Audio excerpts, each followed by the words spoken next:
sad news about David Gold. I'm going to speak about him later on in this video. I'm going to basically tell you a story about him. It's a good story. Shows David Gold in his best light. A really nice story, which you haven't heard before unless I've told you personally. I didn't want to do sort of dedicated David Gold video because just, I don't know, it just seemed wrong to plaster his name on a thumbnail and all the rest of it. You know, I do think fondly of him, and I do think it's very, very sad that he passed away. It's a shame we couldn't get the win for him and his family as well. But I'll be talking about him later on in this video. For the now, just reflecting on what we saw in the 2-2 draw against Leeds. I've literally just finished watching it. I felt in the end we were lucky to come away with the draw. I mean, it took a really good save, a reflex save in the 95th minute from Fabianski. But I don't think that was reflective of the whole game. I felt for maybe the last 10 minutes we were hanging on a bit. But I think by and large it was a better performance. Not a perfect performance, far from it. I think there's still some defensive frailties. But I think probably the main thing to take away from the performance was that Scamacca got back on a goal-scoring trail, and that Paqueta had his best game for West Ham, well, in my opinion, of course. But and that's important, right? They were our two biggest signings of the summer. I don't think there's much difference between a Gerd and Scamacca, and they're both about between 30 and 35 million. But you know what? Doesn't matter. So I thought a Gerd was pretty damn good as well. In fact, the new signings were, I think, by far and away the most positive thing I take away from that. But it wasn't just that, by the way. There were other positives as well. I felt when we won the penalty, Jared Bowen won the penalty. Bowen played well, looked lively, really lively throughout the game, actually. And I thought when Bowen won the penalty, Declan Rice went and guarded the penalty spot and took the pressure off of Paqueta. I thought this is what I've been wanting to see for quite a long time. I didn't know who was going to take it. Paqueta stepped up and he obviously took the penalty, did a little shimmy, and it's a very Brazilian type penalty, really, wasn't it? But I thought Declan led well then. But I could tell all the way through, actually, I felt Declan was leading well. I really did. Now, in fact, I don't even care why it is. It just looked better. And I liked that taking charge of the penalty area. Declan, from the first whistle to the last, looked like he was really up for it tonight. And, you know, as I say, not just himself. He always plays well. But I thought he really tried to sort of galvanise his troops today, put it that way. Look, Fornals had a weird old game, has to be said. He was, I mean, 3 worse shots you probably won't see, well, apart from the Antonio one in the previous game, but you're unlikely to see 3 worse shots. And I think he got away with one, really, because I think the first shot, which was really bad, really tame and wide, he was sort of lucky because retrospectively VAR went back and gave the penalty to Bowen. He's getting good at winning penalties. I'd said earlier on in the season I really fancied Benrahma to win a lot of penalties this season. Looks like it's going to be Bowen and not Benrahma. Of course, Benrahma didn't start. Anyway, sorry. Fornals had an industrious. He worked his arse off, basically, Fornals did, in that game. And I thought he moved the ball forward quickly. He would be a really good player for Fornals, played centrally in a team, and a counter-attacking team with fast players. He does like to move the ball forward quickly, there's no doubt about it. But he wasn't bad. He wasn't bad, but there were some bad moments of technique, certainly. Benrahma didn't start. I guess Moyes may well feel justified by it. I don't want to go too heavily, because of David Gold stuff, I don't want to go too heavily into David Moyes and board things and all that. It's not right. It's just not the right time. But so I think David Moyes may well feel he was vindicated, although we were hanging on a little bit at the end. I mean, Kehrer was a liability. Thilo Kehrer was a liability. In the first half, most of their Leeds' best attacking opportunities were basically Thilo Kehrer was Leeds' best attacker early on in that game. Fortunately, Gerds looked absolute class, looked like a really, really good player. I look forward to seeing more of him. Certainly, I felt Leeds' first goal was infinitely avoidable. You know, a bit of slack marking there. He did basically, Dawson just lost him, really, didn't he? Soufal had another. Look, Soufal played the role of, forget about right back, who was right back, who was left back, what formation. Soufal's role today, last night as you watched this video, was the role of pantomime villain, and he played it to a T. And, I mean, he got injured, and he was injured, and the guy did foul him, and possibly the guy should have got a red card. But I can't have it both ways. I always point out when other players have wound up West Ham players and been a bit naughty. Soufal wound him up and wound him up and wound him up until he sort of snapped. And it very nearly worked. He almost got him sent off, but unfortunately, Soufal was the one that got injured. But I felt he did a good job as a pantomime villain, put a lot of those players off their game. It was, anyway, it's Paqueta, really. Let's just deal with Scamacca, actually, just very quickly before we do. I didn't think he was overly involved, but really good to see him score a goal like that. Yes, it came from a Leeds mistake, but the way he turned, the way he decided just to shoot from long range, and the accuracy with which he hit it. Low and curling, about 20 yards, something like that. Really good. Very, very impressed with that shot. And it's good to get him back scoring again. You saw his confidence afterwards. Now, he scored that goal at the start of the second half. I think he only stayed on for another 20 more minutes. And we lost, by the way, we lost our bite. I don't think it was a great substitution. I don't know if he was knackered or whatever. But Antonio wasn't as good as him when he came on, let's put it that way. But he certainly, in the next 20 minutes that Scamacca was on the pitch after he scored, looked confident, looked a lot more G'd up, which is good. Goals do that for strikers, don't they? Make them confident. Let's just talk about Paqueta before I have a talk about David Gold. It was his best performance, as I said, I think, in a West Ham shirt. Looked more confident. A bit more snap, a bit more bite about his play. I don't mean bite in terms of him tackling and stuff like that. That was good. He was doing that stuff. He looked more like a central midfielder than he did in the previous game. I meant there was more decision on more certainty on his passing. So that there was a lot of creative passes, but they done with confidence, a confident pass. I thought he dribbled well. I thought his first touch was excellent. I thought he was absolutely brilliant, actually. And I was really pleased that he stood up, and not only that he stood up and took the penalty, but he scored it. You can imagine if he hadn't have done that, could have wrecked his confidence. We just spoke about confidence a minute ago with Scamacca. I think, certainly in terms of Paqueta's confidence, that will do him the world of good. He looks good, really, really good. That was a very, very fine performance, it has to be said. I think West Ham could have won that game. I think I think in many respects had Flynn Downs have played in place of Souček or come on earlier at half-time or something, and Ben Rama instead of Fornals, I think West Ham win the game. I really do. But we will get better. We will get better. But you can't keep on playing Kehrer. I was going to sort of end that sentence, but I guess that's sort of it, isn't it? You can't keep on playing Kehrer. He offers up the opposition too many opportunities. He really does.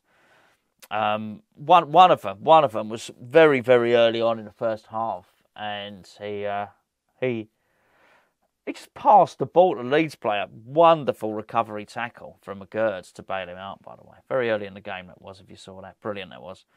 But yeah, really pleased with what I saw from Paqueta. I say lively Jared Bowen, good leadership from Declan Rice. David Moyes hasn't lost the dressing room. He just hasn't. You can see that. Is it going to be enough? I don't know. It's a shame. It's a massive shame we couldn't get the win. I guess at the end, even I was happy with the point. Only at the end, only because Fabianski had to. I thought they were going to score in the last couple of minutes because they did have pressure. They did have corners. But hopefully we get better. I'll speak about other stuff, strikers and pace into the team. Hey, I'll do a video on pace. Who'd have thought it? We'll do that in the coming days. Okay, David Gold. Got a few things to say about David Gold, actually. First thing I'll say about David Gold is David Gold could take it. I dug him out a lot. Not just him, probably more so. David Sullivan, it has to be said. But the thing I say about David Gold, he takes it on the chin. And I remember when I was helping Canning Town Len out with his film, which is on both of them on this channel. You've got Pure Gold and you've got West Ham Christmas Carol, basically. Pure Gold is a David Gold musical. We sent him up. We took the mickey out of David Gold.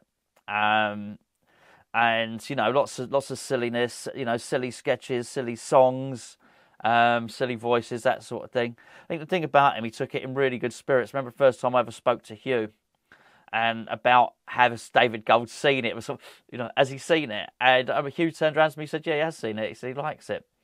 And Len used to do these little sketches of Goldie and Sully, basically, and they'd be stood, at Upton Park, and he'd do these little sketches, little funny things. And the thing I'd say about David Gold is, he used to, even though they were taking the mickey out of him, David Gold used to sometimes retweet him, and he used to say, "Come on." I remember him sending a message to Len and saying, "Keep them coming, Len, keep them coming." Which was, you're taking a mickey out of me, but that's all right. I can take it. I had a bit of a rant about him once, perhaps more than once, but one particularly directed at him. And if you remember, he did the video, he did the interview where he said the seats at the London Stadium were no further away than they are at Upton Park. And he came back to me on that. And this was years later, by the way. This is about 3 years ago. And he actually did say he regretted saying that. He mucked up then. And he didn't say it as much, but I'll speak for him, I think, in this one. I got the impression, I think he thought it when he said it. I think possibly it wasn't... I think, reading between the lines, those seats at the London Stadium were further away than David Gold would have thought they would be. Met David Gold. Myself and Gio alluded to it. We spoke about it when Gio said we got invited up to the reservation centre to do some filming one day, and I know all about it the next day because a lot of the stuff was being filmed. It was on Sky Sports News the next day, and you could see me and David Gold in the background on Sky Sports News chatting. So I had a chat with him that day. All I can say is really, really lovely fella. Probably spoke to him for 15 minutes, something like that. Nice guy. Now, David Gold had retweeted one of our videos, a Hammers Chat video, and it was massive. This is the time we're getting the odd 100 views or something like that. I can't remember exactly. Not many views. He retweeted a video and it got 60,000 views, which was mega for us at the time. At the time, I'd take a 60,000 view video now. Make no mistake about it. So it was really, really big, and it was good for us, and and he did that. And then I met him again. I met him outside Upton Park. I met him with my son, and he remembered me, which I thought that was really cool. I had his photo taken with my son. That was that. I met him one other time as well at the London Stadium, and we had a couple of email exchanges back and forth, a couple of interviews that didn't quite happen. Sort of liaised with his. I've liaised with him, liaised with his daughter Jacqueline as well, and they were always really pleasant, really, really nice people, would always reply. But the best thing I can say about David Gold is, so about 2 years ago, if you've been watching this channel for 2 years, you'll know exactly what I'm talking about. About 2 years ago, I had some personal troubles. I was struggling, really struggling, and I had to drop the videos for a bit, and I was a mess. And basically, David Gold got in touch with me. And I was really surprised about this. And David Gold got in touch with me and he said, I hear you've been struggling. I've heard all about it. I feel really bad. Turned around, he said, basically, I want you to know I've been through the same in my life. It's terrible. We spoke a lot. We spoke a lot about my kids. We spoke a lot about his granddaughter, which is why I said when we put the message out, and we did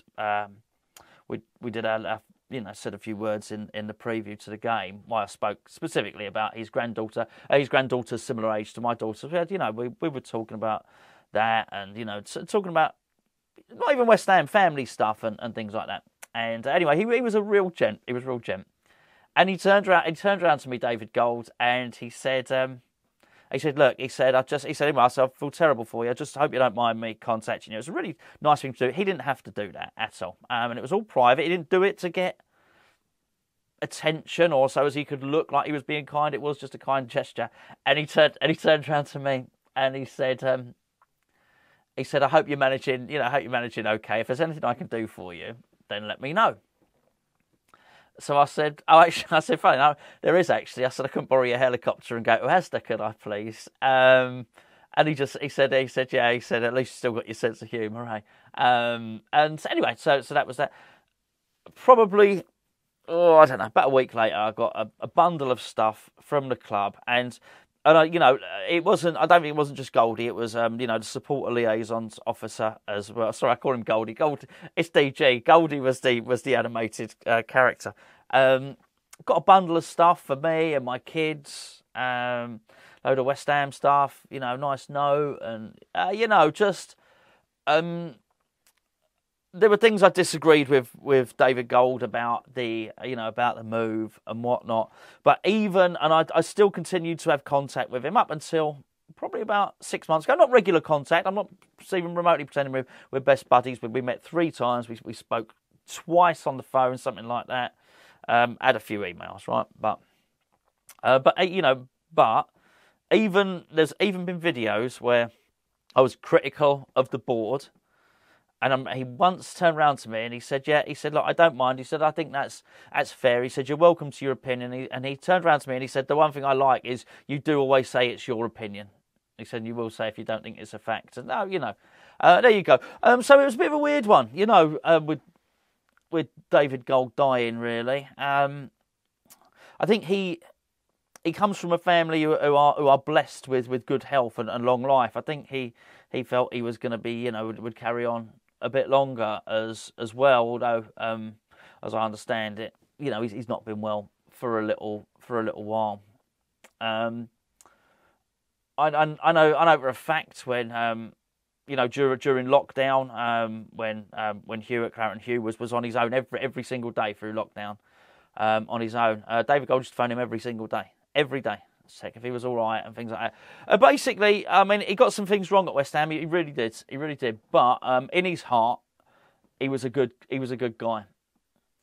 So I think that's how I would remember him. Not a good guy who could take criticism on the chin, and not only that, could take fun being poked at him as well. I was tinged with. Certainly a bit of sadness, but a bit of guilt as well, because I've gone in 2-footed on the board on a few occasions. But I'd like to think less so on David Gold in recent times. So there you go, David Gold. And when I say rest in peace, I really do mean it, and I do. It's easy to say your thoughts with someone, but I do think about. I do think about him, and I particularly think about his granddaughter who loved her granddad dearly, and he loved his daughters Jacqueline and Vanessa very, very much indeed. Massive success story from him though. To come from nothing, I mean absolutely nothing, to not only it's not just about being rich, but it's about securing not only your future, not only your children's future, but your children's future. I mean, to secure your family's future for generations is pretty damn impressive, really, isn't it? So yeah, all I say DG, the boy from Green Street, he done good. He did all right, and I used to laugh about because we used to give him stick, and I used to get a lot of stick about his Rolls Royce and his helicopter. And I did always I was never jealous of a helicopter. I'm scared of flying, but I did always used to think when he was getting stick for it, I wonder what I would do if I had 500 million. I'm sort of guessing I wouldn't be driving around an 11-year-old car with a leaky roof and sort of living in a studio flat. And I thought about it. Well, yeah, you know what, mate? You'd probably have the Rolls Royce or whatever the car might be, and I'm sure you'd have a nice house and nice gardens and all the rest of it. So, I don't blame him for spending his money. Now, look, they say you can't take it with you, right? And he can't. But I'll tell you what, you can leave it to your family. And you know what? Good luck. Good luck to them all. Now's not the time to discuss what happens with his part of West Ham, and I just don't want to at the moment. It just seems like the wrong thing to do. Anyway, there you go. Kept you waffling on that one, haven't I? I'll be back tomorrow with more football stuff. But yeah, there you go. Sad day, really.